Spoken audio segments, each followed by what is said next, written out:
Good day everyone. So we are on our week 14 topic. So we will be discussing the different types of economic policy and also the in-depth of stabilization policy. So class, today we will be explaining the different types of economic policy and stabilization policy.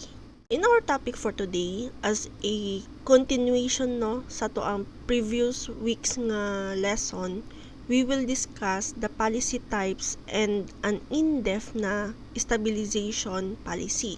So first, we have macroeconomic stabilization policy. So unsa kaha ni siya?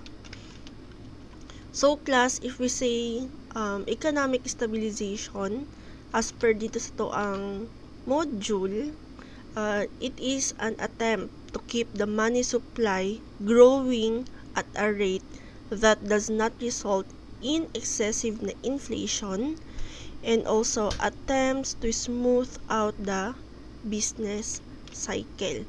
So kaning kuan class, economic stabilization policy, this is a tool na makatabang sa tuan na ma-ensure na to ang pagkakaroon nato og stable nga ekonomiya. For example, like attaining macroeconomic stability, which means stability in our general price level, as what we have discussed sa ato ang last week nga topic. So maliban sa pag-stabilize nato sa to ang general price level, we can also use the stabilization policies by attaining a stable economic growth rate and high employment level among other na country. So naatay under sa stabilization policy, naatay mga major policy option na ang ato ang government kay pwede nila gamiton for macroeconomic stabilization. So later on, we will be discussing the monetary and fiscal nga policies. But for now, focus lang sa diri sa types of economic policies. So, panduha, we have trade policy. So, kaning trade policy class, as per sa module nato, it refers sa mga tariff, sa trade agreements, and also sa international institution that govern them. So, kaning trade policy manggod, it is a collection of different na mga rules, mga regulation which pertain to trading or trade. So, ang purpose aning trade policy manggod class, it will help a nation's international trade na magdagan siya og smoothly. So, with the help of the trade policy, ang mga standards na to kay mas set siya into a clearer nga perspective, and also ang ato ang goals which can be understood by our potential na mga trading partners. So, unsa ka tong meaning sa tariff na ako ang gi-mention kaganiha? Actually, last week pa nato siya gina-mention. Kaning tariff class, it is a tax nga ginapataw nato sa tuang mga goods na gina-import nato from abroad, and sometimes referred to a custom nga mga duties. So kaning tariff manggod, it is the most used and most familiar type of trade nga it is a familiar type of trade restriction. So ang effect aning tariff is to raise the price of the imported na mga produkto. So it makes imported goods more expensive so that ang mga tao are more likely to purchase domestic na mga products. So mas tangkilikon sa ato ang citizen ang ato ang mga binuhat diri ng mga produkto. So the money received from the tariff is collected by the domestic na government. So that is the trade policy. Panduwa, we have the policies that are designed para maka-create og economic growth. Then naapod tay policies related to the development sa toang economics Then policies na nag-deal with the redistribution of income, as what I have mentioned last week, na redistribution of income na dili lang ang mga dato ang maka-benefit, also maka-benefit sad ang mga poor. Then property also, and also sa wealth nga perspective, as well as regulatory policy, mga antitrust policy, industrial policy, and especially karon nga era kay more on technology naman jud ta. So mga technological based na economic development policy. So that are the different kinds of economic policy. Then we also have stabilization policy. So according to our module, it attempts to stimulate an economy out of recession or constrain the money supply para ma-prevent niya ang excessive na inflation. So class kaning stabilization policy manggo, this is a strategy na ginabuhat sa toang gobyerno or even ang central bank that will aim and also gusto nila ma-maintain ang healthy level of our economic growth, and also para magkaroon og minimal nga mga price changes diri sa toa. So sustaining a stabilization policy requires monitoring our business cycle, and not only just the monitoring of the business cycle class, and also adjusting our fiscal policy and monetary policy as needed para makontrol nato ang mga kanang pina-abrupt na changes sa toang demand and supply. So kanang stabilization policy manggod, it seeks to limit ang mga erratic swings sa toang economy's total output. So this is measured by the nation's gross domestic product or GDP na na-discuss nato sa tuang midterm, as well as controlling ang mga surges or ang pagtaas sa inflation or even sa deflation na perspective. Then sa stabilization manggod, the stabilization of these factors manggod generally will lead to healthy levels of employment.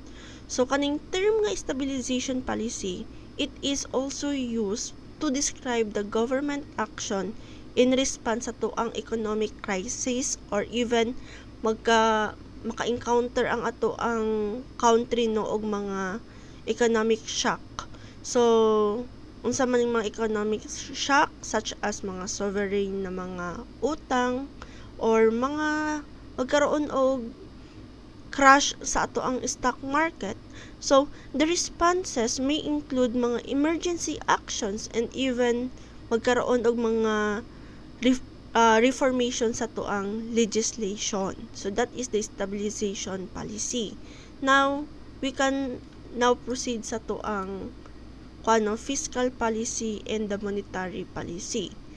So kaning fiscal policy is the means by which a government adjusts its spending level and tax rate to monitor and influence a nation's economy.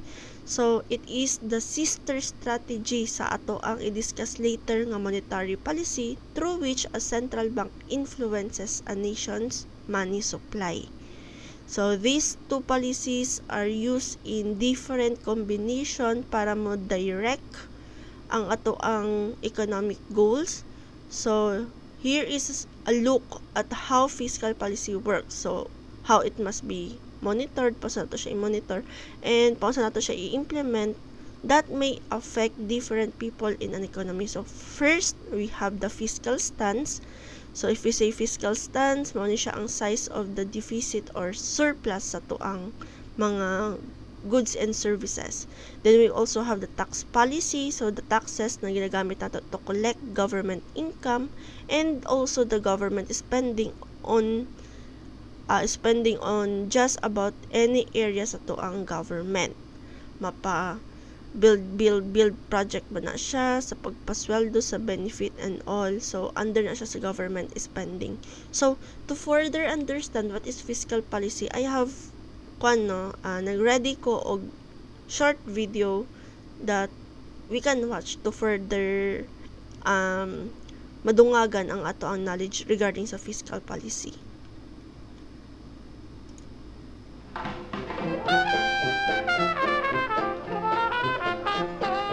Fiscal policy refers to the combined governmental decisions regarding a country's taxing and spending. The term fiscal policy is associated with British economist John Maynard Keynes, who believed that governments should influence macroeconomic productivity levels by doing such things as improving the employment rate, combating inflation, and flattening business cycles.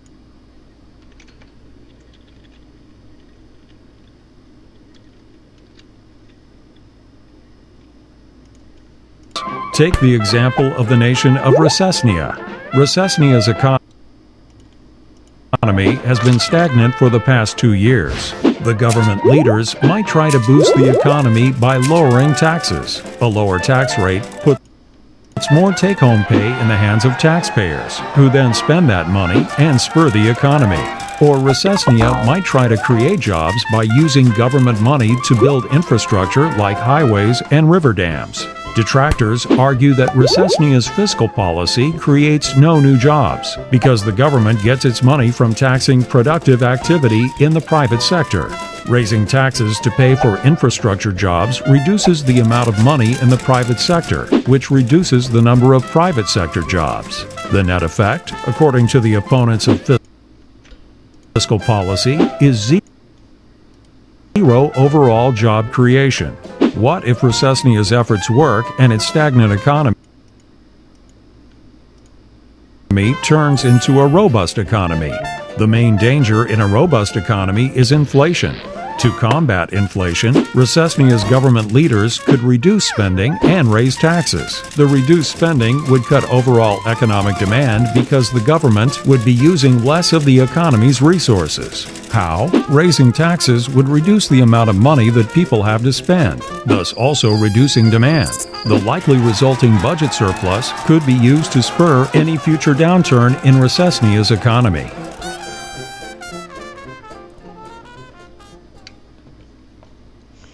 So, class, ang fiscal policy nag-refer siya to the use of government spending and tax policy para maka-impluwensya sa toang economic condition, especially sa macroeconomic na condition na to, including sa pag-aggregate sa toang mga demand for goods and services, sa employment na aspect, sa inflation o sa economic growth.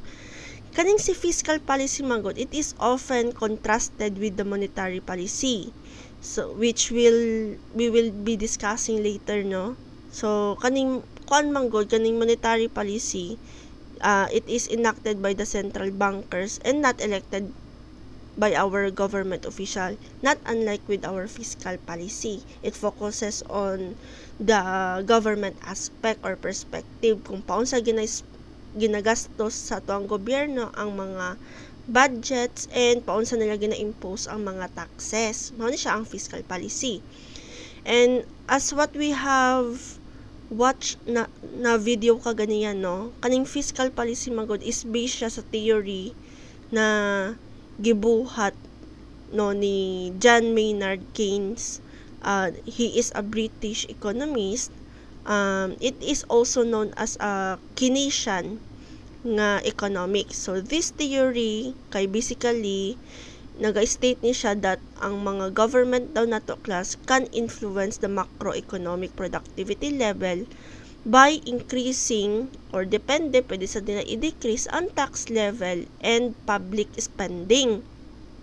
So this influence manggod in turn will have an effect on the curbs of the inflation. Generally considered to be healthy ang ato ang inflation when it is on between the 2% and 3%. And also if naatay mga increases sa to ang employment and maintain a healthy value of money.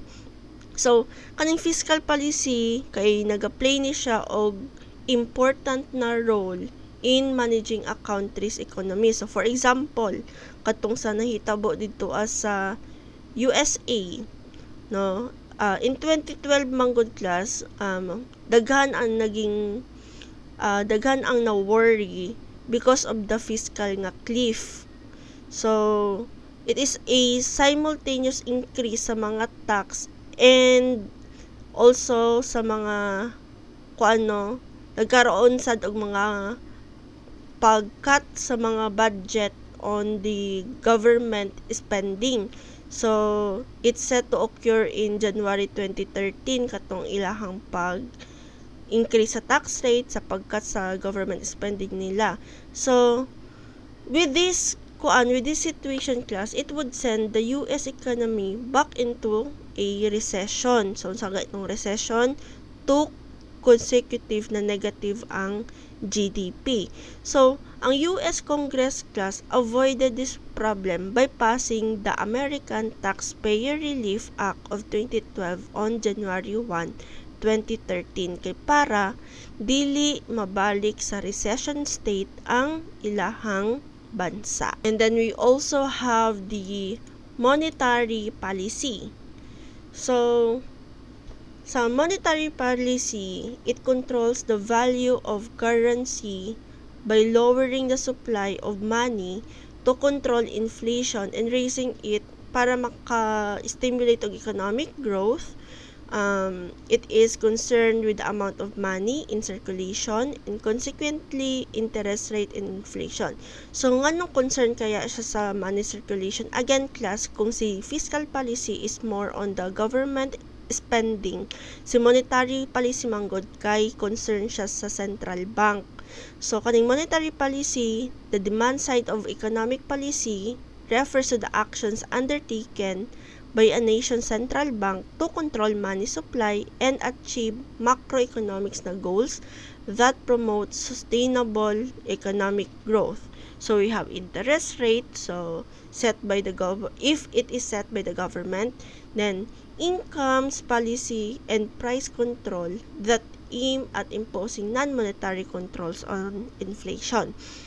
Kaning monetary policy manggod, it is a set of tools that a nation's central bank has available to promote sustainable na economic growth. So, paunsa nila ma-promote ang sustainable economic growth? By controlling the overall supply sa tuang kwarta that is available to the nation's bank. So, maliban sa nation's bank's class, no, pwede sad nga available supply of money sa ilahang mga consumers and other businesses. So, the goal is to keep the economy stable along at a rate that is neither too hot nor too cold. So, dapat kanang naalang jud, balance lang jud siya, sakto lang jud siya katong ato ang rate. So, the central bank may force up interest rates on borrowing in order nga ma-discourage nila ang paggastos or even pag-force down sa interest rate para mo-inspire og more borrowing and spending. So, the main weapon at its disposal manggod is the nation's money. So, the central bank kay mo set sila og rates that they will charge ang mga kanang mga naga-loan sila og kwarta to the nation's banks. So, when it raises or lowers its rates, tanan nga financial institutions class kay magkaroon og mga tweak kumbaga ba sa tanang rates na ilahang gina-charge sa ilahang mga customers. So, from big businesses borrowing for or hantod sa major projects sa home buyers na nag-a-apply for mortgages. So, tanan nga customers nila are rate sensitive manggod. So, they are more likely to borrow kung ang rate sa ilahang sa ilahang loan are low and put off borrowing kung taas ang percentage of the rate sa ilahang giborrow nga kwarta. So, to further understand what is monetary policy, nag-ready pud ko og isa ka video for this topic.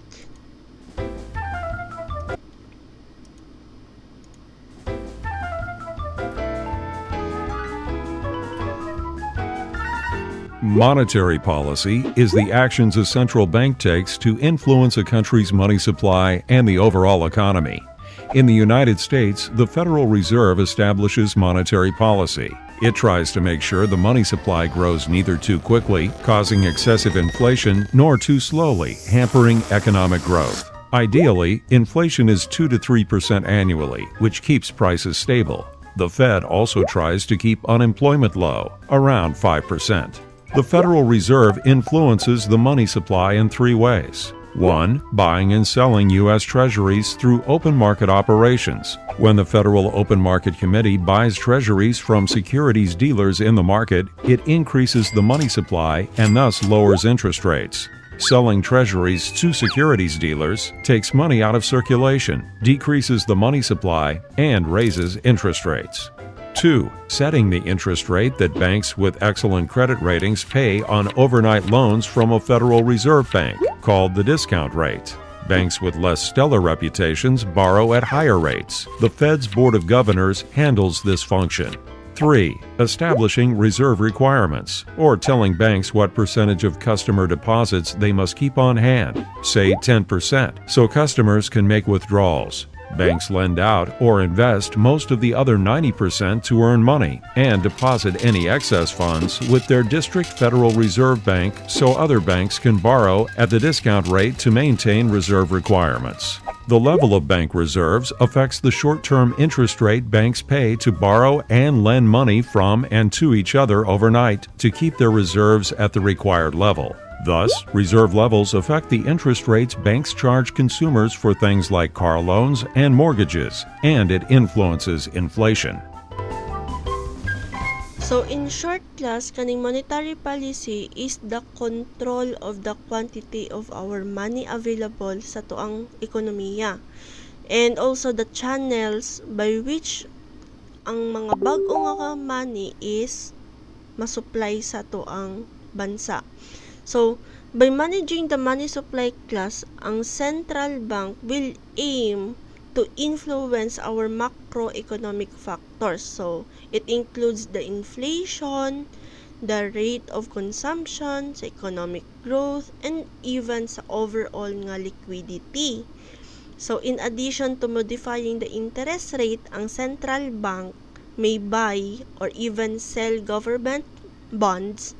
They also can regulate foreign exchange rates or the forex rates, and also they can revise the amount of cash that the banks are required to maintain as their reserves. According sa mga economists, sa analysts, and even sa mga investors, they will eagerly await for the monetary policy decisions and even the minutes of meetings in which they are discussed. So this is new, or this is news that has a long-lasting na impact on the overall economy nato as well as on specific industry sectors and markets. So for the conclusion sa ato ang discussion for today, both ang fiscal and monetary policy play a large role in managing the economy, and both have direct and also indirect na mga impact on personal and household na mga finances. Ang fiscal policy kay naga-involved siya og mga tax and spending decision na ginaset sa toang gobyerno and will impact individuals' tax bill or provide them with employment from government projects.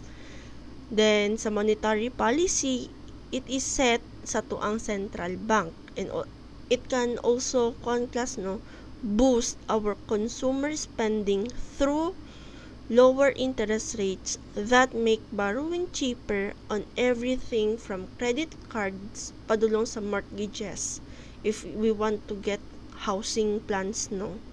So that is the impact sa both of the fiscal and monetary policy. So that is all for today's discussion. So we have discussed the different type of economic policy. So we have macroeconomic, stabilization policy, trade policy, like katong sa tariff, then policies designed to create economic growth, related to development economics, policies dealing with the redistribution sa tuang income from rich to poor, then ang pantay-pantay na pag-distribute sa property and wealth, as well as regulatory na policy, mga antitrust policy, industrial policy, and technology-based economic development policy. Then, gidiscuss na to ang stabilization policy na naa siya'y duha ka buok nga focus of the study sa policy. So, we have the fiscal policy and the monetary policy. So, sa fiscal policy, government ang nag-mandate ana sa ilahang regulation na ginasunod, while sa monetary policy kay more focus on the central bank na perspective. So again, thank you so much for listening to our discussion. So if you have questions and clarifications, you may start asking now. Thank you and God bless everyone.